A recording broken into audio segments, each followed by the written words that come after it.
It was a crisp autumn morning when retired Army Sergeant Paul Whitmore received a letter he never anticipated, an official invitation from the White House.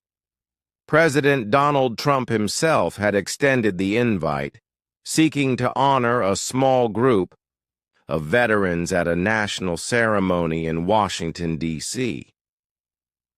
Holding the envelope in his weathered hands, Paul stared at it, his fingers trembling. At 78, Paul had lived a quiet life since returning from Vietnam. He'd raised a family, worked as a mechanic, and never sought the spotlight.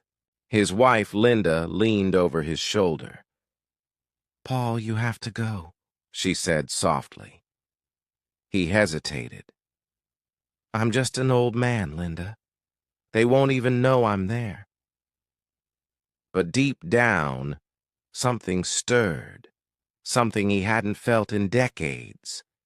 A sense of duty, a quiet pull to represent those who never made it back. 2 weeks later, wearing his best time-worn uniform, Paul boarded a plane to Washington, a photo of his fallen friend Charlie safely tucked in his chest pocket. He didn't yet know this trip would not only change his life, but move an entire nation. The days leading up to the ceremony were a blur. The White House staff treated Paul and the other veterans with heartfelt respect. They toured historic rooms, met officials, and spoke with young cadets who listened wide-eyed. Yet Paul often felt out of place. The others joked and shared war stories with ease. Paul kept mostly to himself, his hand often brushing against Charlie's photo when no one was looking. He hadn't come for applause. He'd come for Charlie. One evening in the hotel lobby, a young Marine named Jason approached. "Sir, my father was Anthony Fields. He served with you."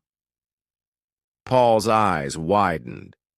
He remembered Anthony, a brave young soldier. Jason smiled, adding, "You carried him 5 miles to safety." Paul chuckled. "He was lighter than he looked." Jason's voice trembled. "You saved his life. It's an honor to shake your hand." In that moment, Paul realized this wasn't about him. It was about honoring what they had all stood for. The day before the event, the veterans gathered on the White House South Lawn for rehearsal. Security agents guided them into position, and a staffer handed Paul a small American flag. "You'll stand here," she said. Squinting in the sunlight, Paul noticed a tall figure nearby, President Trump, speaking with Secret Service agents. Paul hadn't expected the president to attend the rehearsal, but there he was, adjusting plans himself. As the veterans were called to attention, Paul's posture snapped upright. Though his joints ached, old instincts took over. Then Trump looked up and caught his eye. For a second, everything paused. Paul wondered if Trump could see the weight he carried, the battles, the losses. The president gave a short nod. It wasn't scripted. It was sincere. Paul felt a lump rise in his throat. Maybe this event was about more than formality. Maybe it was about remembering humanity and sacrifice. After rehearsal, Paul stood quietly, memories flooding back. The sun warmed. His shoulders, reminiscent of the sweltering jungles of Vietnam. He thought of Charlie, his best friend since boot camp, who had never come home. Paul had survived, but the guilt lingered. He had promised Charlie's family he'd tell his story, but life moved quickly. Work, bills, wounds ignored. Now, standing on that pristine lawn, Paul understood. This was his second chance to keep that promise. He whispered to Charlie's photo in his pocket, "Today's for you, buddy." Nearby, a White House photographer quietly captured the moment. Paul deep in thought, eyes reflecting decades of memories. That image would soon reach millions. That night, Paul barely slept. The hotel room felt too quiet. Memories came and went, some comforting, others painful. He rose before dawn, polished his boots until they gleamed, and dressed with care. Linda called at 6 a.m. "You look handsome, my soldier," she said, voice filled with pride. "Wish you were here," Paul replied. "I am," she said gently. "Right there with Charlie." Downstairs, a motorcade waited. Jason stood nearby, saluting Paul with reverence. Paul returned it firmly. As they drove through the streets of D.C., Paul looked out the window. Crowds lined the sidewalks, waving flags, holding signs that read, "Thank you, veterans." Paul's throat tightened, not for himself, but for the ones who couldn't be there. He silently promised to stand tall for them all. On the South Lawn, the atmosphere buzzed with energy. Hundreds gathered behind ropes. Reporters jostled for coverage. Paul spotted Jason in the crowd, beaming with pride. A military band played, softly, lending grace to the moment. Paul noticed a young girl on her father's shoulders holding a sign that read, "My grandpa is a hero." Her innocent smile filled his heart.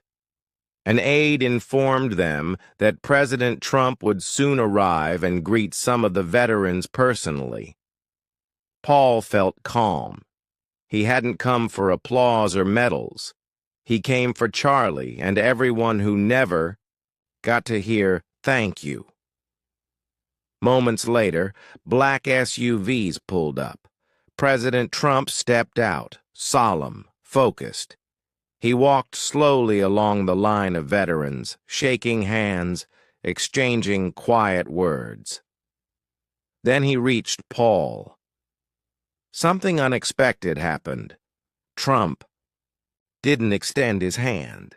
Instead, he stood at attention and delivered a sharp military salute. Paul instinctively saluted back, his body moving with precision honed decades ago. Everything else, the cameras, the crowd, politics, faded. Just one man honoring another. Trump lowered his hand and spoke quietly.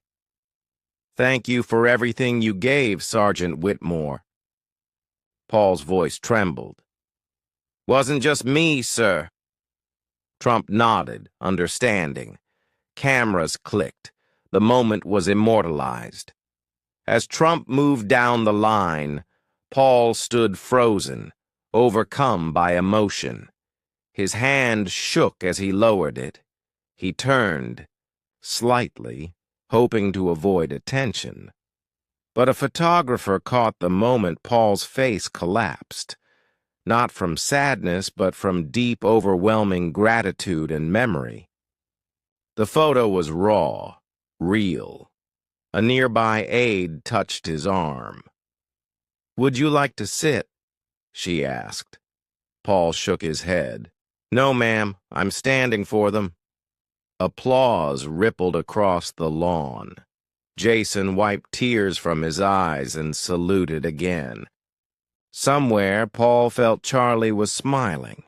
Within hours, the photo of Trump saluting Paul and Paul's emotional reaction exploded online. News outlets ran the image under headlines like, "An American Moment, Veterans' Reaction to Trump's Salute Goes Viral." People across political lines shared it. Some saw patriotism, others humanity, but nearly all saw something honest, a shared respect for sacrifice. Paul's grandchildren called, giddy with excitement. Old friends reached out with gratitude. Jason posted the photo on his Marine Corps page. "This man carried my father through a battlefield.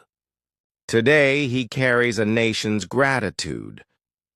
Comments poured in. Thank yous, stories of inspiration, heartfelt tributes. That night, Paul sat in his quiet hotel room, Charlie's photo still in his pocket. "I told you I'd tell your story, brother," he whispered. And the world listened. The next morning, there was a knock at the door. A young aide stood with a cream envelope bearing the presidential seal. "For you, sir." Inside was a handwritten note. "Dear Sergeant Whitmore, your strength and sacrifice remind us what true American heroes look like. Thank you for standing tall when it mattered most. Your story has touched hearts around the world. May we never forget the price of freedom. Donald J. Trump."